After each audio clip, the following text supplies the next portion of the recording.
মায়ের মন্দিরে যখন আজকে এসেছি একটু মন্ত্র পাঠ করি। ওম অগ্নি ভীড়ে পুরোহিতম যজ্ঞস্য দেবম ঋত্বিজম হোতারম রত্নধাতমাম ওম অগ্নয়ে স্বাহা ইদমগ্নয়ে ওম অগ্নিঃ পুব্বৈর্ঋষিभिर्यो लूतनैरुत सा देवा एह बक्ष्यति ओम अग्नये स्वाहा इदमग्नये ओम अग्निनारयिमश्नवत् पूषमेव दिवे दिवे यशसं वीरवत्तमाम् ओम अग्नये स्वाहा इदमग्नये ओम अग्रे यं यज्ञमध्वरं विश्वतो परिभूरसि स हि देवेषु गच्छति ओम अग्नये स्वाहा इदमग्नये ओम अग्निर्होता कविक्रतुः सत्यश्चित्रशमस्तमः देवो देवेभिरागमात् ओम अग्नये स्वाहा इदमग्नये ओम यदंगदाशु शेतुवम् अग्नि भद्रं करिष्यसि तवेतत्सत्यमङ्गिरः ओम अग्नये स्वाहा इदमग्नये ओम उपत्वाग्ने दिवे दिवे दोषावस्तरधिया वयं नमो भरन्त एमसि ओम अग्नये स्वाहा इदमग्नये ओम सानाभितेव सुनवे अग्ने सुपायनो भव स च स्वानः सुवस्तये ओम अग्नये स्वाहा इदमग्नये ओम स्वस्ति नो इन्द्र वृद्धश्रवाः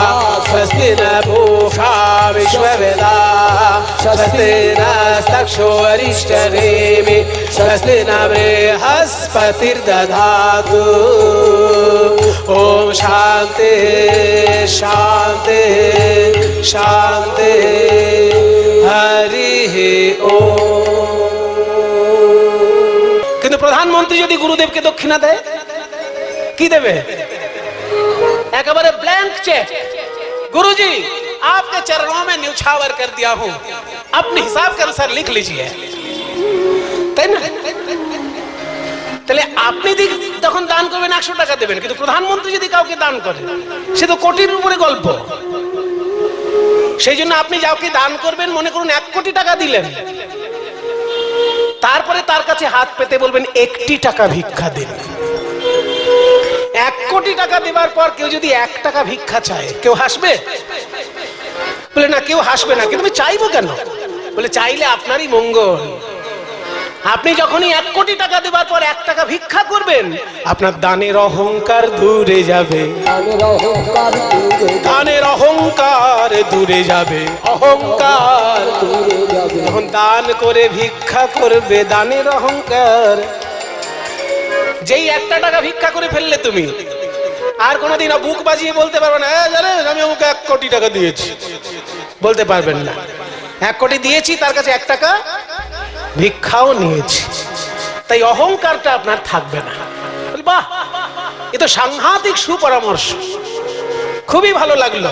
তাহলে এখন কি করি? বলে এখন চিঠি লিখুন, চিঠি লিখতে থাকুন, ভুল করবেন না। প্রথম চিঠি কাকে লিখতে হয় জানেন?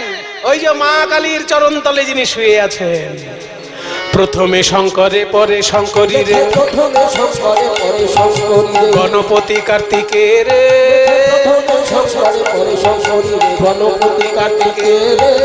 সে যে পদ্মজনী লক্ষ্মী বিনা পানি, সে যে পদ্মজনী লক্ষ্মী বিনা পানি। পদ্মজনী মানে ব্রহ্মা, লক্ষ্মী এই যে সে যে পদ্মজনী লক্ষ্মী বিনা পানি, সে যে পদ্মজনী লক্ষ্মী বিনা পানি। এই যে লক্ষ্মী, এই যে বিনা পানি, সে যে পদ্মজনী লক্ষ্মী বিনা পানি, সে যে পদ্মজনী লক্ষ্মী বিনা পানি। পত্র লিখে নিজ করে, সে যে পদ্মজনী লক্ষ্মী বিনা পানি, পত্র লিখে নিজ করে। একে একে পত্র লিখে যে দিল, একে একে পত্র লিখে যে দিল। যথাযোগ্য সম্বোধনে, আস্তে সম্বোধনটা ঠিক করতে হবে, যাকে যেটা মানায়।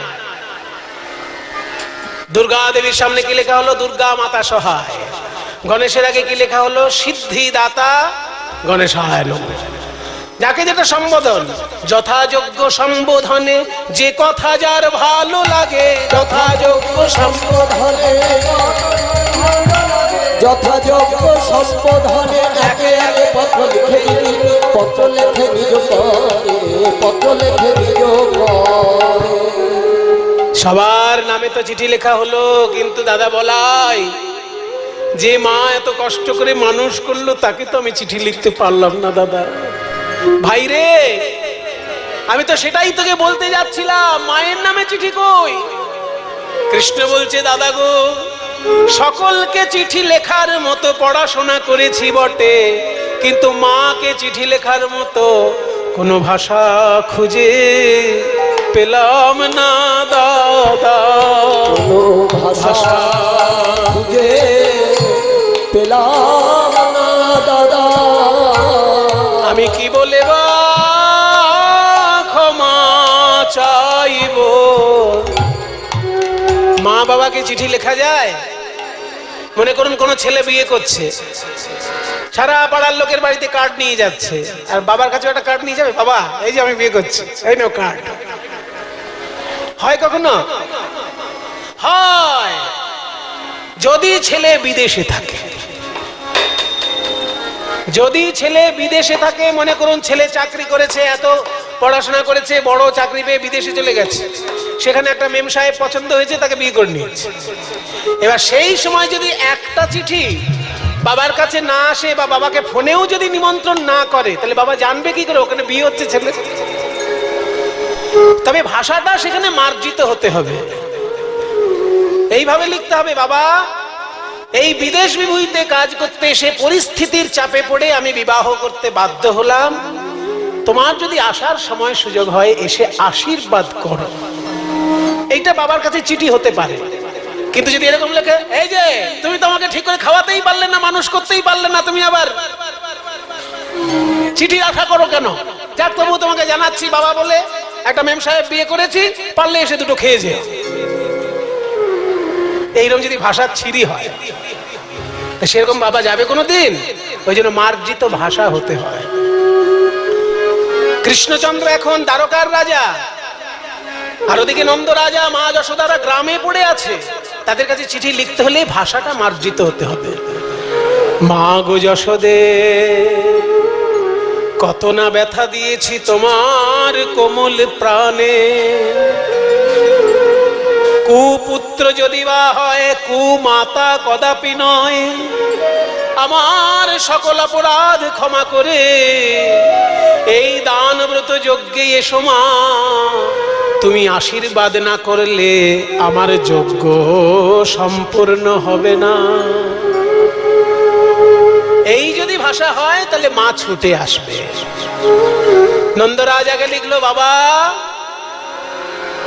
আমরা যখন গোষ্ঠে যেতাম তুমি আমাদেরকে ধুতি পরিয়ে দিতে, তাই আজকে তুমি এসে দাঁড়িয়ে সমস্ত যজ্ঞ পরিচালনা করো, যাতে তোমার ছেলের অসম্মান না হয়।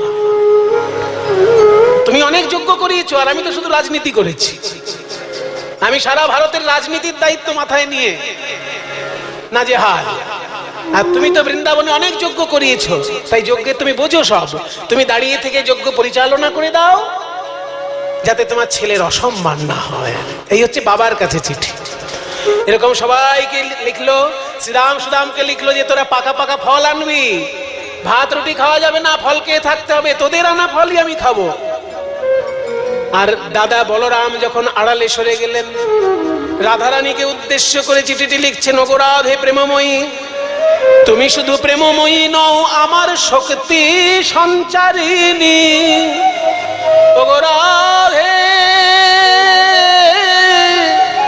তুমি এই দান ব্রত যজ্ঞে এসে নয়নে নয়নে আমায় শক্তি সঞ্চার করো, যাতে এই যজ্ঞ আমি সম্পূর্ণ করতে পারি। সকলের উদ্দেশ্যে চিঠি লিখলেন। আর চিঠি বিলাবে কে? এই যে নারদ মুনি।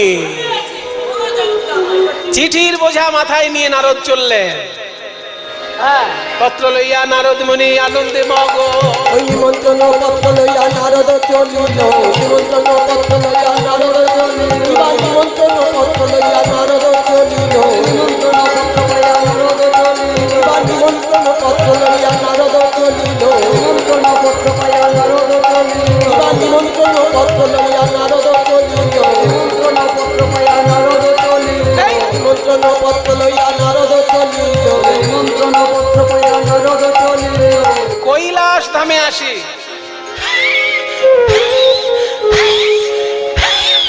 হাঁপিয়ে গেছে। কৈলাস তো পাহাড়ের উপর না। কৈলাস ধামে আসি উপনীত হলো, কৈলাস ধামে আসি উপনীত হলো, দেবাদিদেব হর হর মহাদেব, নমঃ পার্বতী পতে হর হর মহাদেব। শিবায়। কে? নারদ এসেছিস? নিশ্চয়ই কোনো ঝামেলা পাকিয়েছিস?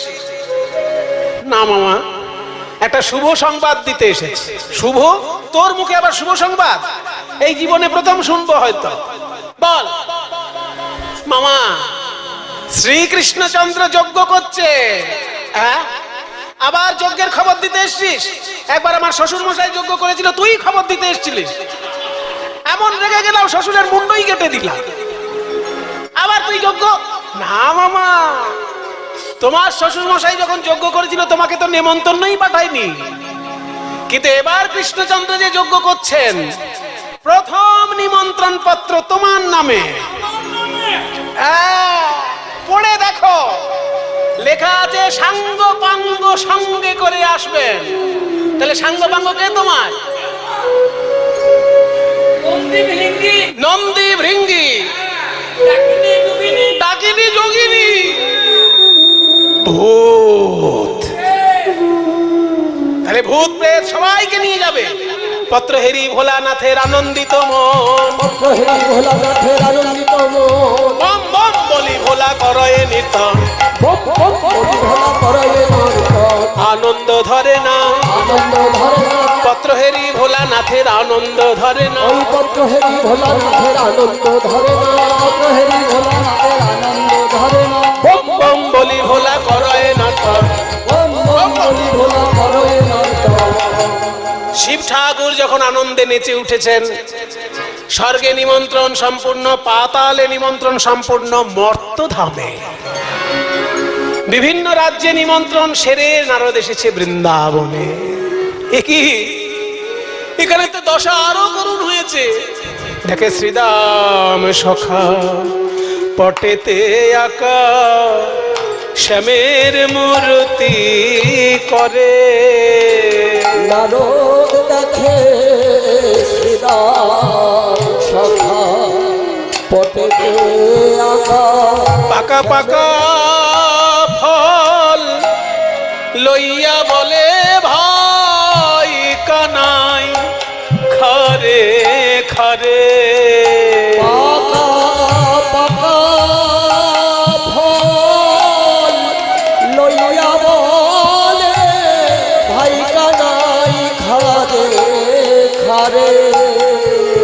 আমরা আর এঠো ফল খাওয়াবো না রে। শ্রীরাম কে? নারদ মুনি। নারদ মুনি, আমাদের ভাই কানাই কেমন আছে? আরে তোদের ভাই কানাইয়ের খবরই তো দিতে এলাম।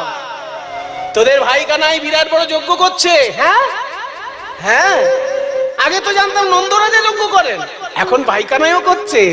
আর সেই যজ্ঞে তোদেরকেও চিঠি দিয়েছে। এই দেখ, তোদের ভাই কানাই এখন যজ্ঞ চলাকালীন ভাত রুটি খেতে পারবে না, ফল খেয়ে থাকতে হবে। আর সেই ফল তোরাই বৃন্দাবন থেকে নিয়ে যাবে। এত বড় দায়িত্ব, তাহলে তো আমাদের আর কামলে চলবে না। ফল জোগাড় করি, চল। আরো দুপায়ে গিয়ে দেখে নন্দ পিতা জেলেছে চিতা প্রাণ তেজিবার তরে। পিতা মাতা নন্দ রানী করে নবনী ওরে গোপাল আমার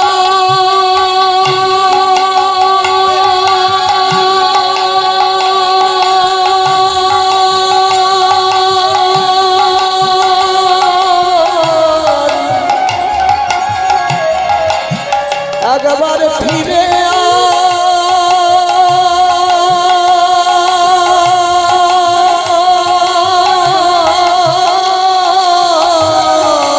আয়। মাতা নন্দ রানী করে নবনী রে দারে দারে। নারদ, মা আমার ছেলে কেমন আছে? মা, আপনার ছেলে বিরাট বড় যজ্ঞ করছে। এই দেখুন চিঠিতে আপনাকে লিখেছে, আপনি গিয়ে আশীর্বাদ না করলে তার যজ্ঞই হবে না।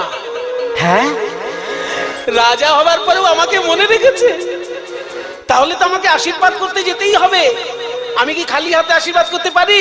ছানা মাখন বানিয়ে নিয়ে যাব, ওর মুখে দেব, তবে তো আশীর্বাদ করব। আমাকে এখন কাঁদলে চলবে না। পিতানন্দ, আপনি কি করেছেন? চিতা সাজিয়েছেন কেন? ভেঙে ফেলুন, ভেঙে ফেলুন। এই দেখুন কৃষ্ণ লিখেছে, আপনি গিয়ে যজ্ঞ পরিচালনা করে দেবেন। ওরে বাবা, যজ্ঞের দায়িত্ব আমার উপর, তাহলে তো আমার কাঁদলে চলবে না। এগিয়ে চললেন নন্দ রাজা। আর দুই পায়ে গিয়ে নারদ মুনি রাধা রানীর কুঞ্জে গিয়েছেন। দেখেন রাধা রানী আমার বিধাতার উদ্দেশ্যে বলছেন, এই ওগো বিধাতা, পঞ্চত্বং তনুরে তু ভূত নিবহা স্বাংশে বিশন্তি স্ফুটম ধাতারং ভ্রন্ত প্রণিপত্য শিরসা তত্রাপি याचे वरम। হে বিধাতা, শুনেছি মৃত্যুর পর লোকের শরীরের পঞ্চতত্ত্বে মিশে যায়। মাটির সঙ্গে মাটি মেশে, জলের সঙ্গে জল মেশে, বাতাসের সঙ্গে বাতাস মেশে, মহাশূন্যতার সঙ্গে হৃদয়ের আকাশ মেশে। আর তাপ, শরীরের তেজ তাপের সঙ্গে মিশে যায়। আমার যদি মৃত্যু হয়, হে বিধাতা, আমার এই পঞ্চতত্ত্ব গিয়ে যেন কৃষ্ণের সেবা করে। যাহা পহু অরুণ চরণে চলি যাত, তাহা তাহা ধরণী হইয়ে মঝুগাত। যে পথে গোবিন্দ বিচরণ করে, আমার শরীরের মাটি অংশ সেই পথে যেন ধুলা হয়ে থাকে। যাহা পহু অরুণ চরণে চলি যাত, যাহা পহু অরুণ চরণে চলি যাত, তাহা তাহা ধরণী হউক মঝুগাত। আর মাটি যেন সেই পথে যায়, মাটি যেন সেই পথে যে পথে গোবিন্দ নেচে যাবে, আমি তার পদ ধুলা হয়ে রব। পথে গোবিন্দ নেচে যাবে, চরণ ধুলা হয়ে রব। যে পথে গোবিন্দ নেচে যাবে, মাটি যেন সেই পথে যায়। তাহা ধরণী হউক মধুগাত। আমার শরীরের জল কোথায় যাবে? না, যে সরোবরে গোবিন্দ নিত্য স্নান করেন, আমার শরীরের জল যেন সেই জলে মিশে গিয়ে তাকে স্নান করিয়ে দেয়। মরুত, আমার শরীরের বাতাস, যে পাখা দিয়ে গোবিন্দ হাওয়া খায়, সেই পাখায় মিশে গিয়ে যেন আমার শরীরের বাতাস তাকে সেবা করে। তেজ, আমার যে তাপ, আমার যে জ্যোতি, সেই জ্যোতিটা যেন কৃষ্ণ যে আয়নায় মুখ দেখে, সেই আয়নায় মিশে গিয়ে কৃষ্ণের মুখটাকে উজ্জ্বল করে তোলে। আর আকাশ, শরীরের ভেতরে যে ফাঁকা ফাঁকা জায়গাগুলো, সেই ফাঁকা জায়গাগুলো আকাশের অংশ। এই আকাশটা গিয়ে ওই আকাশে মিশবে যে আকাশের নিচে গোবিন্দ থাকবে। যাহা প্রভু ভরময়ী জলধর শ্যাম মধুয়ঙ্গ। আমার শরীরের বাতাস, আমার শরীরের আকাশ, মধু অঙ্গ গগন জাত ছুটাম। যে আকাশের নিচে গোবিন্দ বিচরণ করবে, আমার শরীরের আকাশ যেন সেইখানে যায়। ললিতা বলছে, তাহলে সেবা করবি কি করে আকাশ হয়ে? বলে, আমি মেঘ হয়ে ছায়া ধরবো, ছায়া ধরবো, ছায়া ধরবো। আরে তাপিত অঙ্গ শীতল হবে আমার অঙ্গের ছায়া লেগে। তাপিত অঙ্গ শীতল হবে আমার অঙ্গের ছায়া লেগে। তাপিত অঙ্গ শীতল হবে, ছায়া ধরবো, মধু অঙ্গ গগন জাত ছুটাবো। যে সংস্কৃত শ্লোকটা বললাম আগে, এই শ্লোকটা রচনা করেছেন শ্রী রূপ গোস্বামী। আর সেই শ্লোকের বঙ্গানুবাদ মানে ব্রজবলি পদে অনুবাদ করেছেন গোবিন্দ দাস মহাশয়। সবাই মিলে আসেন, সবাই মিলে হাত জোড় করুন গোবিন্দ দাসের উদ্দেশ্যে এবং রূপ গোস্বামীর উদ্দেশ্যে। গোবিন্দ দাসে কহে কাঞ্চন গৌরী, দাসে কহে কাঞ্চন গৌরী, সোমর কত তনু তোহে কিয়ে ছোড়ি। সোমর কত তনু তোহে কিয়ে ছোড়ি। ভাগ্যবান পদকর্তা গোবিন্দ দাস বলছেন, ওগো রাধে রাজনন্দিনী, তুমি মৃত্যুর পর কৃষ্ণ সেবা করার কথা ভাবছো কেন? একবার খুঁজে দেখো হৃদয় মাঝে, খুঁজে দেখো হৃদয় মাঝে, তোমার কালো কৃষ্ণ লুকায়ে আছে, তোমা বিনা রইতে না রে। কালো কৃষ্ণ লুকায়ে আছে তোমা বিনা রইতে না। কালো কৃষ্ণ লুকায়ে আছে, খুঁজে দেখো তোমার হৃদয় মাঝে। সোমর কত তনু তোহে গিয়ে ছোড়ি। নারদ মুনি বলছে, রাধে তুমি মৃত্যুর পর কৃষ্ণ সেবার কথা ভাবছো? আর এই দেখো আমি ব্যবস্থা করেছি প্রভাস যজ্ঞের, সেই যজ্ঞে তোমাকে যেতে হবে। এই যে চিঠি, তুমি গিয়ে শক্তি সঞ্চার না করলে কৃষ্ণের যজ্ঞই হবে না। বাবা, তা যজ্ঞটা প্রভাস তীর্থে কেন হচ্ছে? নারদ মুনি, এ তো এক কাহিনী আছে, বলবো না? সময় কম, বলবো না রেখে দিই, পরে বলবো। শুনুন তাহলে, খুব মজার একটি কাহিনী আছে। আকাশের দিকে যে চন্দ্র দেখা যায়, ওই চন্দ্র একজন দেবতা। জ্যোতিষীরা বলেন, আকাশের চন্দ্রের চারিদিকে যে 27টি নক্ষত্র আছে, তারা চাঁদের স্ত্রী। এগুলো জ্যোতিষের ভাষা, যে চাঁদের স্ত্রীগণ, ওই নক্ষত্রগণ চাঁদের স্ত্রী। কিন্তু চাঁদ এতটাই নিজের রূপের অহংকারে অহংকারী যে 27 জন স্ত্রী থাকা সত্ত্বেও বৃহস্পতির স্ত্রী তারার প্রতি তিনি আকৃষ্ট হয়েছেন। তাই বৃহস্পতি অভিশাপ দিলেন, ওরে দুরাচার, গুরু পত্নীর প্রতি তোর কুনজর, রূপ যৌবনের তোর এত অহংকার, আমি তোকে অভিশাপ দিলাম। অভিশাপ 16 দিনের মধ্যে ক্ষয় হতে হতে তুই নিশ্চিহ্ন হয়ে যা।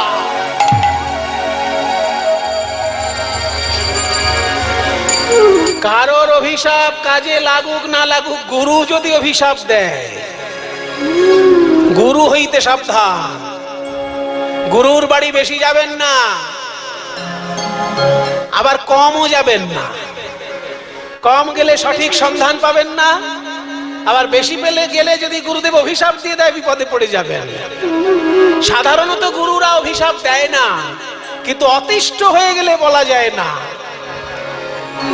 সেই জন্য গুরু যদি অভিশাপ দেয় সে অভিশাপ লাগবেই লাগবে। বৃহস্পতি অভিশাপ দিয়ে দিলেন চন্দ্রকে, বৃহস্পতি হচ্ছে দেবগুরু। যেই না অভিশাপ দিয়ে দিলেন 16 দিনের মধ্যে ক্ষয় হবে, চাঁদ ক্ষয় হতে হতে হতে হতে 15 দিন ক্ষয় হয়ে গেছে, আর একদিন বাকি আছে। যেই না একদিন বাকি আছে, চাঁদের যারা স্ত্রী তারা দুশ্চিন্তায় পড়ল যে আর একটা দিন যদি ক্ষয় হয়ে যায় চন্দ্রদেব, আমরা তো সব বিধবা হয়ে যাব। তাহলে আমাদের বিধবা হওয়ার হাত থেকে কে বাঁচাবে? কে বাঁচাবে? যার কেহ নাই সে তার রয়েছে অভাগার অগতির গতি, ওই যে দেবাদিদেব মহাদেব। তার কাছে গিয়ে 27 জন স্ত্রী প্রণাম করে ডাকতে লাগলেন, ওম নমঃ শিবায়, ওম নমঃ শিবায়, ওম নমঃ শিবায়। ভীষমনীষম শেষ গুণম গুণহীন মহেশ গণাবরণম রণনির্জিত দুর্জয় দৈত্যপুরম প্রণমামি শিবং শিবকল্পতরুম। ওম নমঃ শিবায়, ওম নমঃ শিবায়। গুরুরাজনান্বিত বামতনুং ধনু নিন্দিত রাজিত কোটি বিদুম विधि विष्णु शिरोधृत पाद जुगं प्रणमामि शिवं शिवकल्पतरु। ओम शिवाय महादेवं महात्मानं महायोगी महेश्वरं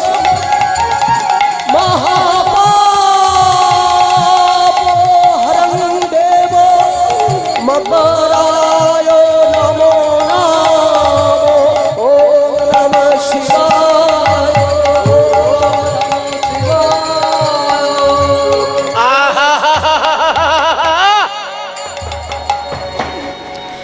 এই মেয়ে মানুষের দল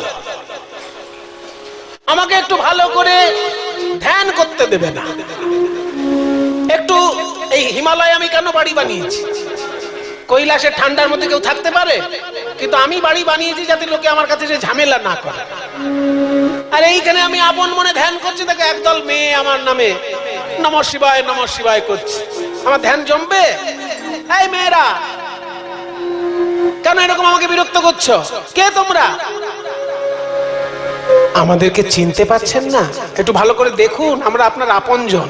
হ্যাঁ, আপনজন।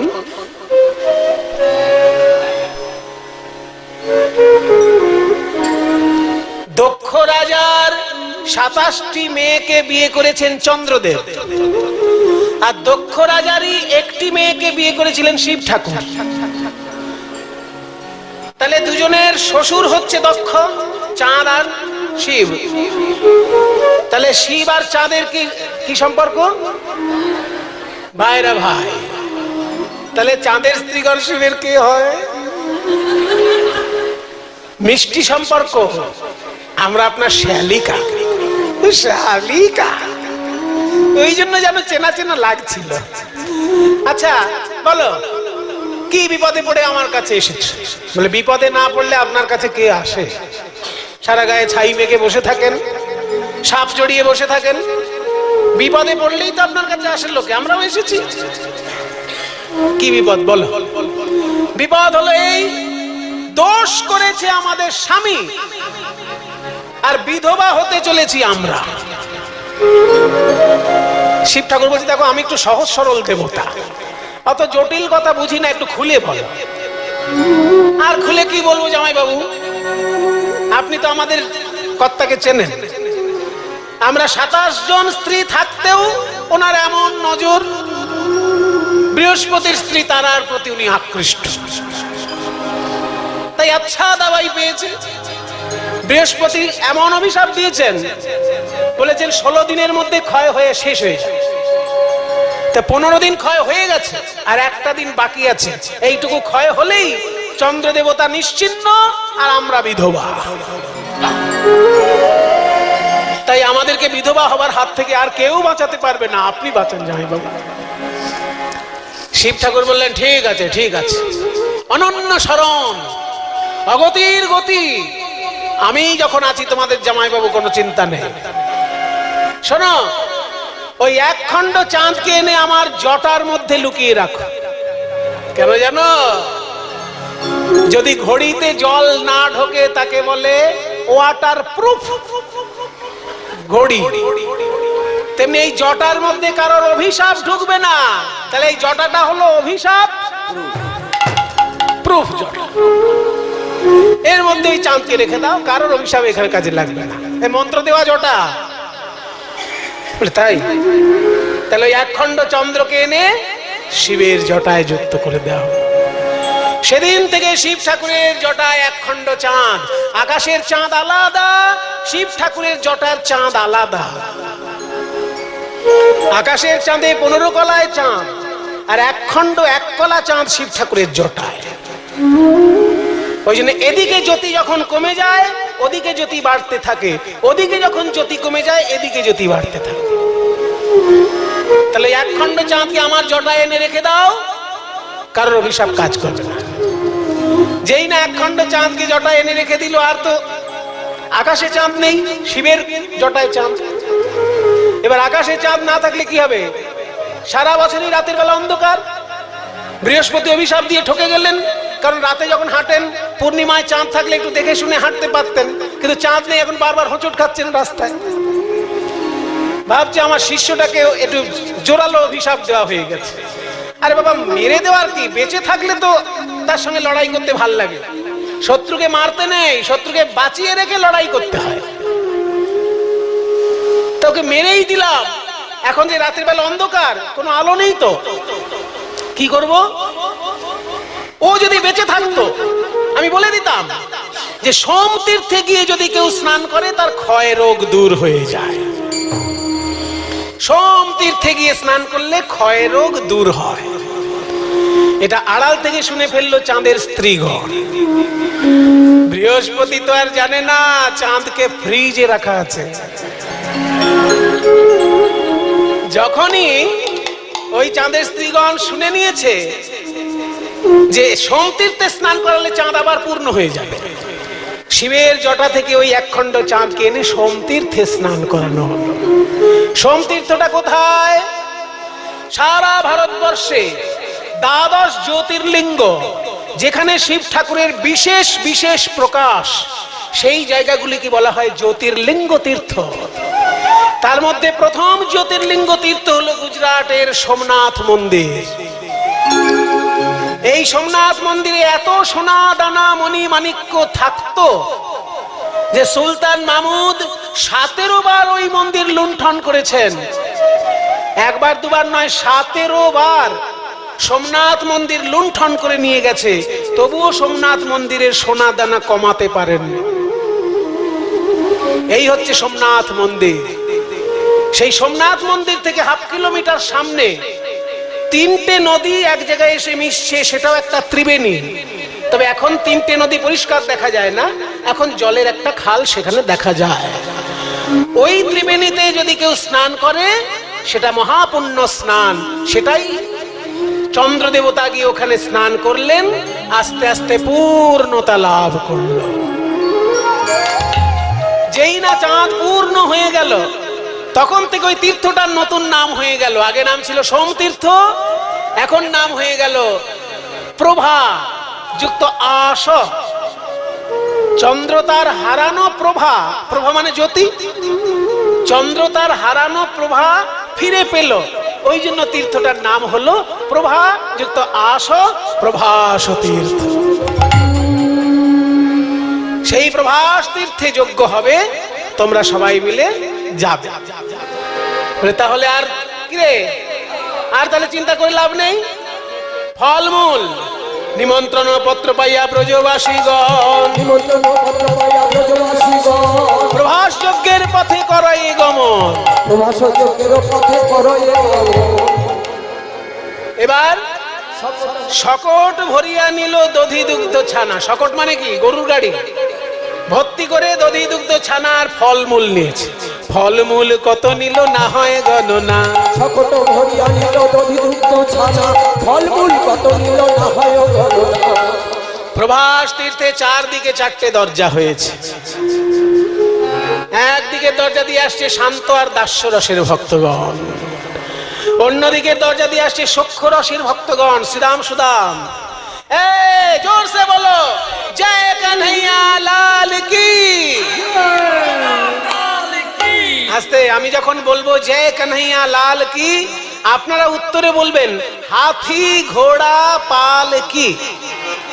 হাতি বলবেন না, হাতি বলবেন। হিন্দি ভাষীরা হাতিকে हाथी बोले। ए भैया, अरे कन्हैया के पास जब आ गए हो, बाहें उठा के जय ध्वनि करो, बोलो जय कन्हैया लाल की। बोलो जय कन्हैया लाल की। हाथी घोड़ा, जय कन्हैया लाल की। हाथी घोड़ा, अरे जय कन्हैया लाल की। हाथी घोड़ा की, जय कन्हैया लाल की। हाथी घोड़ा, जय कन्हैया लाल की। हाथी घोड़ा की, जय कन्हैया लाल की। हाथी घोड़ा, अरे नंद घरा नंद भयो, जय कन्हैया लाल की। हाथी दिया लाल की। গোবিন্দ বুঝে গেলেন এই হাতি ঘোড়া দিয়ে জয়ধ্বনি আর ওই ব্রজবাসী ছাড়া কেউ দেবে না। সবাই গিয়ে গিয়ে আলিঙ্গন করলেন প্রাণ গোবিন্দ।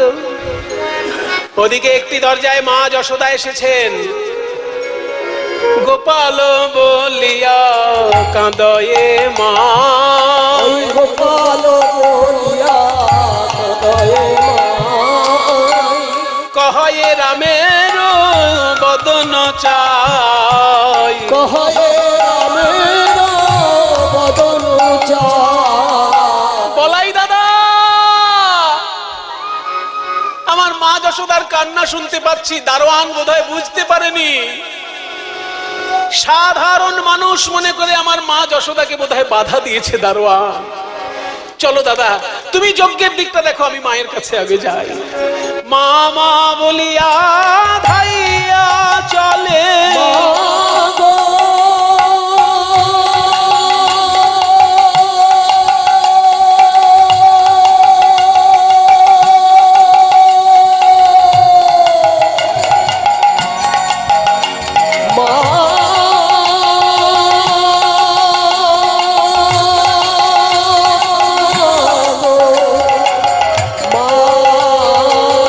আসিয়া বৈঠাল যশোদা কোলে। মামা বলিয়া ভাইয়া চলে, আসিয়া বৈঠালো মায়ের কোলে। গোপাল, মা, আমাদের রাজা মশাই নাকি মা বলছে রে। সর সর সর সর সর। মা, তুমি এসেছো মা। তোর দারোয়ান আমাকে চিনতে পারেনি, কিন্তু তুই যে আমাকে মা বলে ডেকেছিস বাবা, এতেই আমার সব অসম্মান সম্মানে পরিণত হয়েছে। আয় বাবা, বুকে আয়। এই যে তোর জন্য ছানা মাখন এনেছি, একটু খা। যেই ছানা মাখন খাওয়াতে গেছে অমনি দেবকী এসে হাত ধরেছে। দাঁড়া। দেবকী?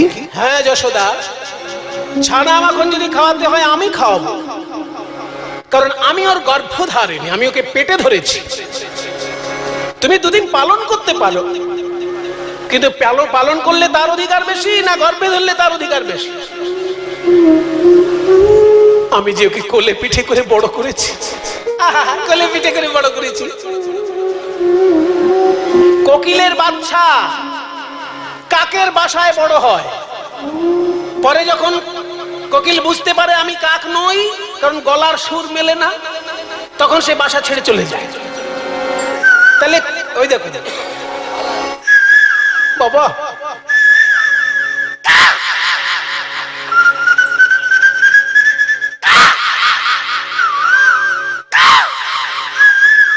মিলছে না তো? ওটা কত মধুর সুর। আরে কাকের আওয়াজ। সেজন্য কোকিল যখন বুঝতে পারে যে আমাদের সঙ্গে আওয়াজ মিলছে না, তখন বাসা ছেড়ে চলে যায়। তাহলে কোকিলের বাচ্চা কাকের বাসায় বড় হলে কাক কি কখনো কোকিলের মা হয়? সাংঘাতিক যুক্তি। তাহলে সেই সমাধান কে করবে? এই মায়ের সমাধান একমাত্র জগৎ জননী মাই করতে পারেন। তাই মা দুর্গা এসে সামনে দাঁড়ালেন, যশোদা এই সমাধান আমি করব।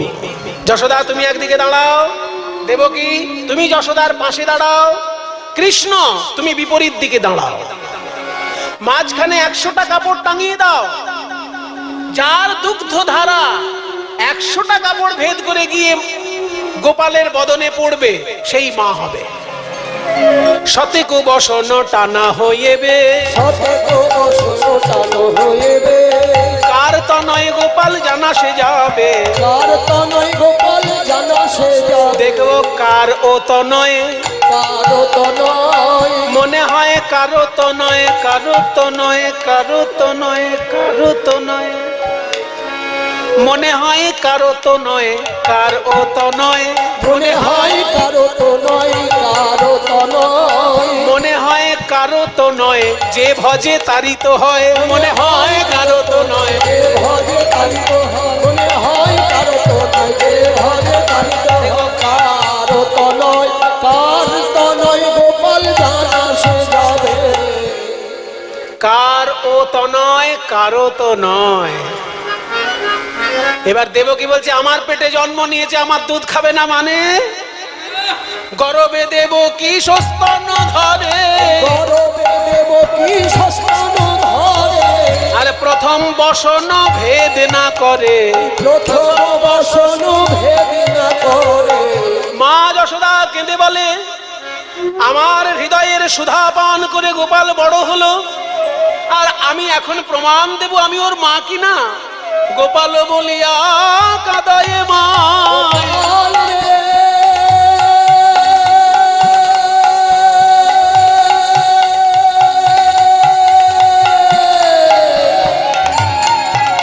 গোপাল হরি বল, হরি বল। গোপাল বলিয়া কাঁদায়ে মা, দুগ্ধ পড়ে গোপালের বদনে যায়, দুধ ভরে গোপালের বদনে যায়। যখনই ব্যাকুল প্রাণে গোপাল বলে কেঁদে উঠেছে মা যশোদা, তার ব্যাকুলতা, তার স্নেহের এমন তীব্রতা, 100টা কাপড় ভেদ করে দুগ্ধ ধারা গোপালের বদনে গেল। ভাগ্যবান পদকর্তা চণ্ডীদাস একপাশে দাঁড়িয়ে বলছেন কেন হবে না? বাসুলি আদেশে চণ্ডীদাস বলে, আসুনি আদেশে চণ্ডীদাস বলে, শুদ্ধমতি হলে গোবিন্দ মেলে, শুদ্ধমতি হলে গোবিন্দ মেলে, নানা অহংকারে মেলে না, অহংকারে মেলে না। সে যে দর্পহারি মধুসূদন অহংকারে মেলে না, দর্পহারি সে মধুসূদন, যে কারো দর্প সইতে না রে, দর্পহারি মধুসূদন, দর্পহারি মধুসূদন, কারো দর্প সইতে না রে, দর্পহারি মধুসূদন, অহংকারে মেলে না, শুদ্ধমতি হলে গোবিন্দ মেলে। মাকে সেটা প্রমাণ হয়ে গেল। বাকি থাকলো একটাই দরজা, সেখানে রাধারানী আসছেন বিনা সুতায় গাঁথা মালা হাতে নিয়ে। কই বিনা সুতায় মালা গেঁথেছি, যার গলায় পড়াবো বলে সে কই? কই কৃষ্ণ কোথায়, কৃষ্ণ কোথায় প্রাণ বধূ?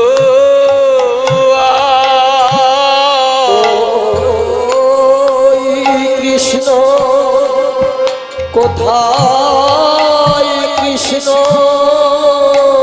কোথায় প্রাণ বধূ?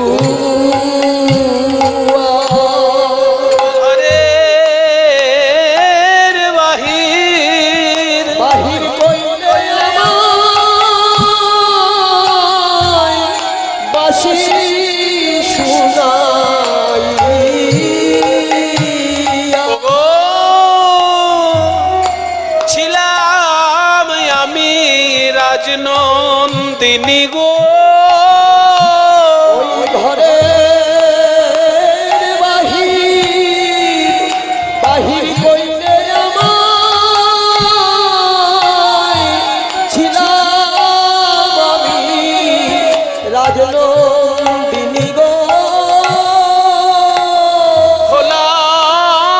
পথের ভিখারিণী একদিন ছিলাম আমি রাজনন্দিনী, আজ হলাম পথের। के तुम लोग कहां से आ रही हो? वृंदावन। ए वृंदावन कहां पड़ता है? ए दरवान, तुम्हें चिन्हबे ना, तुम्हारे महाराज के जिज्ञासा करो वृंदावन कहां पड़ता है। जाओ राजा के गिए बोला। अरे राजा को बुलाएंगे, कहां का कौन आ गया कि राजा को बुलाना पड़ेगा? ए বেশি কথা বলবে না দারোয়ান। এই যে আমাদের মধ্যমণি রমণীকে দেখছো, এই মধ্যমণি রমণী তোমাদের রাজা যদি দেখে না প্রণাম করবে, प्रणाम। क्यों? हमारे महाराज ये लड़की को क्यों प्रणाम करेंगे? কেন করবে?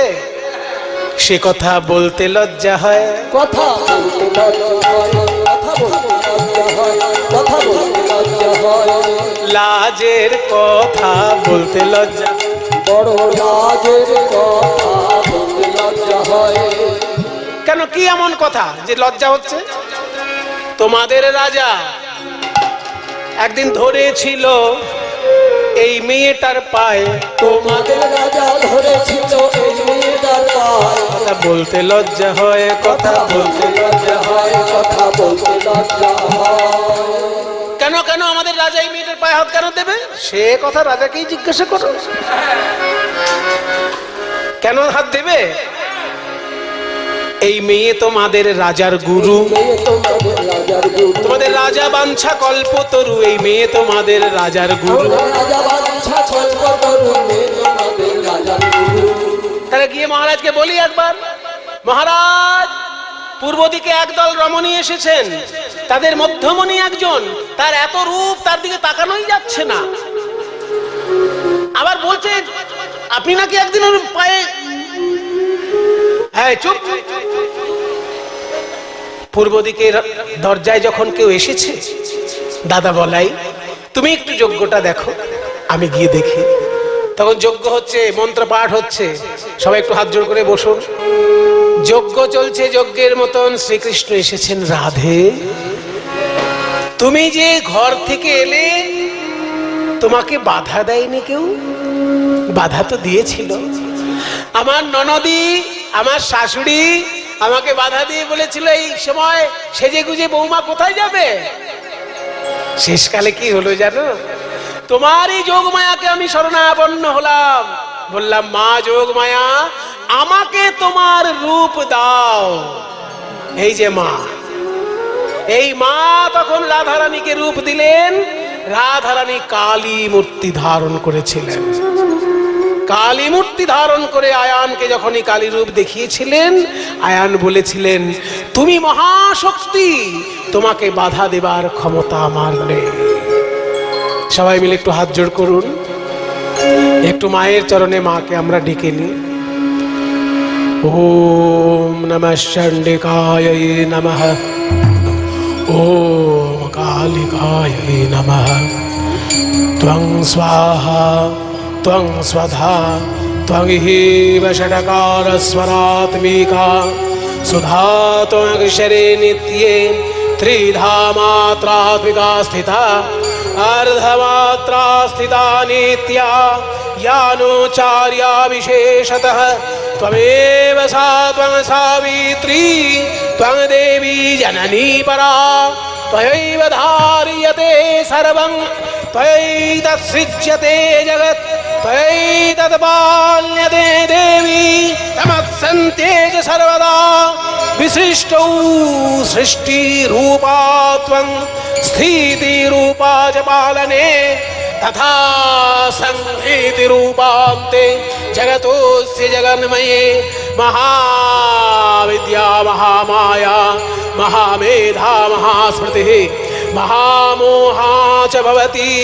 महादेवी महाशूली प्रकृतिस्त्वं हि सर्वस्य गुणत्रय विभाविनी काल रात्रिर महारात्रिर मोहरात्रिश्च दारुणा त्वं श्री त्वमेश्वरी त्वं ह्रीः त्वं बुद्धिर्बोधलक्षणा लज्जा पुष्टिस्तथा तुष्टिस्त्वं शान्तिः शान्तिरेव च खड्गिनी शूलिनी घोरा गदिनी चक्रिणी तथा शंखिनी चापिनी बाण भूषुणे परिघायुधा सौम्या सौम्यतरा शेष सौम्यभ्यस्त्वति सुंदरी परापराणां परमा त्वमेव परमेश्वरी शरणागत दीनार्त परित्राण परायणे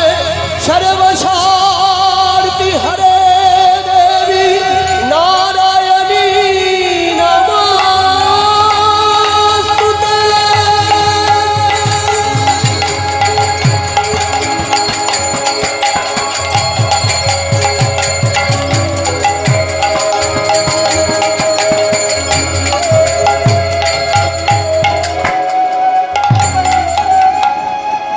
মন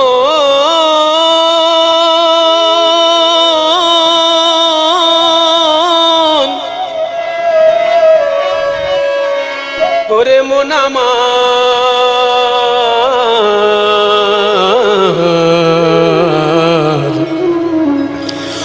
ওরে মন আমার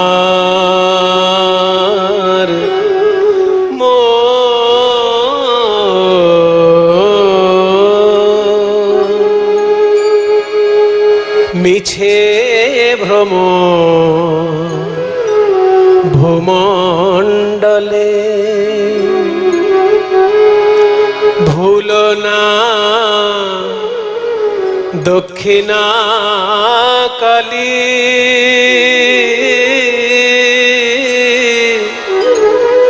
বদ্ধ হয়ে মায়া জালে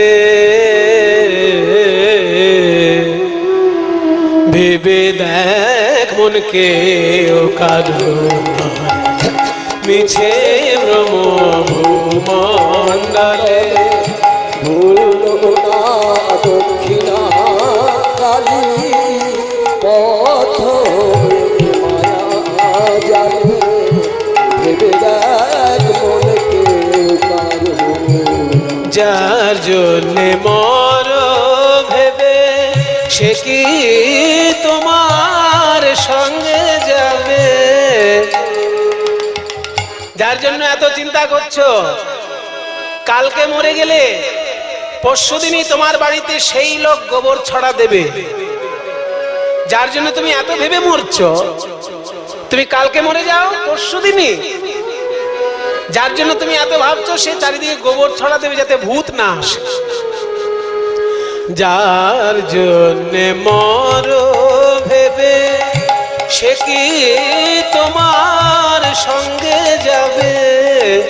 সেই প্রেয়সী দেবে ছড়া অমঙ্গল হবে বলে, সেই প্রেয়সী দেবে ছড়া অমঙ্গল হবে বলে ভেবে দেখ মনকে ও কারো মিছে ভ্রম ভূমণ্ডলে। এখানে যারা যারা মাতৃমণ্ডলী আছেন তাদের খুব খারাপ লাগছে শুনে যে আমাদেরকে একটু ঠুকে কথা বলা হলো, যে আমরা স্বামীকে ভালোবাসি, মরে গেলেই পরের দিন তো আমাদেরকে সেই গোবর ছড়া দিতে হবে। এতে মায়েদেরকে ঠুকে বলা হচ্ছে না। বলার উদ্দেশ্য হলো এই যে প্রিয়জনকে তো ভালোবাসতেই হবে। অগ্নি সাক্ষী করে তাকে বাড়িতে আনা হয়েছে ভালোবাসার জন্য। ভালোবাসার জন্যই তো অগ্নি সাক্ষী করে তাকে এনেছেন। ভালোবাসুন, কিন্তু তার ভালোবাসার একটা সীমা আছে। সেই সীমা যখনই অতিক্রম হয়ে যায় তখনই সেটা অন্যায় হয়ে যায়। তার ভালোবাসার সীমা পর্যন্ত তার ভালোবাসা। সমাজের প্রতি আপনার কর্তব্য আছে, সমাজের প্রতি আপনার ভালোবাসা চাই। দেশের প্রতি আপনার কর্তব্য আছে, দেশের প্রতি ভালোবাসা চাই। সর্বোপরি এই বিশ্ব ব্রহ্মাণ্ড হচ্ছে মায়েরই সৃষ্টি, কাজে বিশ্ব ব্রহ্মাণ্ডের প্রতি আপনার কর্তব্য আছে। যেখানে সেখানে ময়লা ফেলবেন না, যেখানে সেখানে আবর্জনা ফেলবেন না। আপনি ধোঁয়া খেয়ে সুখ নিচ্ছেন আর ধোঁয়ায় আপনি বিষ মেশাচ্ছেন, এসব করবেন না। কারণ আপনার বাড়ির প্রতি যেমন আপনার ভালোবাসা, তেমনি বাড়ির বাইরে জগৎটাও আপনারই জগৎ। পশ্চিমবঙ্গটা আপনারই পশ্চিমবঙ্গ, ভারতবর্ষটা আপনারই ভারতবর্ষ, পৃথিবীটা আপনারই পৃথিবী। সর্বোপরি মায়ের গর্ভ থেকে যা এসেছে সমস্ত সৃষ্টি আপনার আপনজন। নিজেকে কর্তা ভেবে আমরা অনেক কিছু করি, কিন্তু দুদিন পরেই কর্তার কর্তৃত্ব আর থাকে না।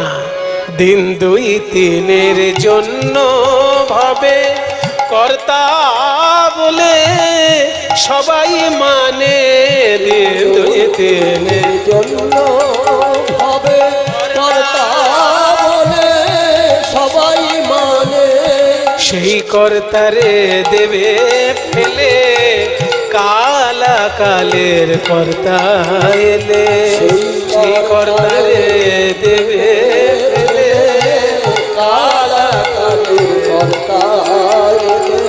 ভেবে দেখ মনকে ও কারু মিছে ভ্রম ভূমণ্ডলে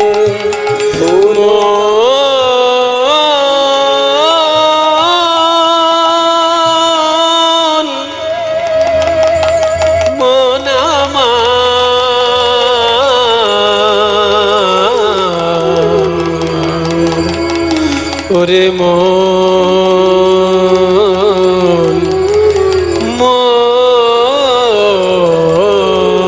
জয়ন্তী মঙ্গলা কালী ভদ্রকালী কপালিনী দুর্গা শিবা ধাত্রী সহসধা নমঃ স্তুতে। রাধা রানীর ভিতরে মহাশক্তি বিরাজ করছেন, প্রাণ গোবিন্দেও জানলেন। তাই বললেন, শোনো রাধে, তুমি শক্তি সঞ্চার না করলে আমার এই লীলা, আমার এই যজ্ঞ সম্পূর্ণ হবে না। তাই তুমি আমাকে শক্তি সঞ্চার করো, আমি যেন যজ্ঞ সম্পূর্ণ করতে পারি। নারদ মুনি দূর থেকে দেখে বলছেন, আমি এই দৃশ্যটা দেখবো বলেই তো আশা করে আছি। সেই গিরিগোবর্ধন ধারণ যখন হয়েছিল, সবার নয়ন কৃষ্ণের দিকে, আর কৃষ্ণের নয়ন কোন দিকে ছিল কেউ জানে না, আমি আড়াল থেকে সব দেখেছি। সবার নয়ন তখন কৃষ্ণের দিকে, আর কৃষ্ণের নয়ন তখন রাধারানীর দিকে। কেন না, নয়নে নয়নে তখন শক্তি সঞ্চার হচ্ছিল। ওই জন্য সুখসারী বলেছে না, সুখ বলে আমার কৃষ্ণ গিরি ধরেছিল, সারি বলে আমার রাধা শক্তি সঞ্চারিল, নইলে পারবে কেন। তাই আজকে রাধা কৃষ্ণ পাশাপাশি দাঁড়ালেন, যুগল দর্শন করে সবাই আনন্দ করছে। আমরাও একটু আনন্দ করি। কালা চাঁদ চাঁদ চাঁদ চাঁদের বামে চাঁদ বদনী দাঁড়ালো, কালা চাঁদ চাঁদ চাঁদ চাঁদের বামে চাঁদ বদনী দাঁড়ালো, চাঁদ চাঁদ চাঁদ চাঁদের বামে চাঁদ বদনী দাঁড়ালো, কালা চাঁদ চাঁদ চাঁদ চাঁদের বামে চাঁদ বদনী দাঁড়ালো, দাঁড়ালো রে রাই বিনোদিনী, দাঁড়ালো রে রাই বিনোদিনী। রাধার রূপের ছটায় জগৎ আলো, চাঁদ বদনী দাঁড়ালো, রাধার রূপের ছটায় জগৎ আলো, চাঁদ বদনী দাঁড়ালো, কালা চাঁদ চাঁদ চাঁদ চাঁদের বামে চাঁদ বদনী, কালা চাঁদ চাঁদ চাঁদ চাঁদের বামে চাঁদ বদনী দাঁড়ালো। আহা, যেমন রাধা তেমন শ্যাম তেমনি বৃন্দাবন, যেমন রাধা তেমন শ্যাম তেমন বৃন্দাবন, তেমন সব সহচরী মধুর মিলন, তেমন সব সহচরী গোপী গোপীগণ, তেমন সব সহচরী বালাই যাই রে, তেমন সব সহচরী বালাই যাই রে, তেমন সব সহচরী বালাই যাই রে, যেমন সব সহচরী মধুর। কালা চাঁদ চাঁদ চাঁদ চাঁদের বামে চাঁদ, আজ জ্ঞান দাসে মাগে রাঙা চরণ মাধুরী, ওই বনবাসে মাঝে মহাচরণ মাধুরী, অনন্ত জলদ করে ধীর বিজুরি, ওই নবীন জলদ পরি ধীর বিজুরি, বল হরি হরি, হরি হরি প্রেমানন্দে বাহু তুলে বল হরি হরি,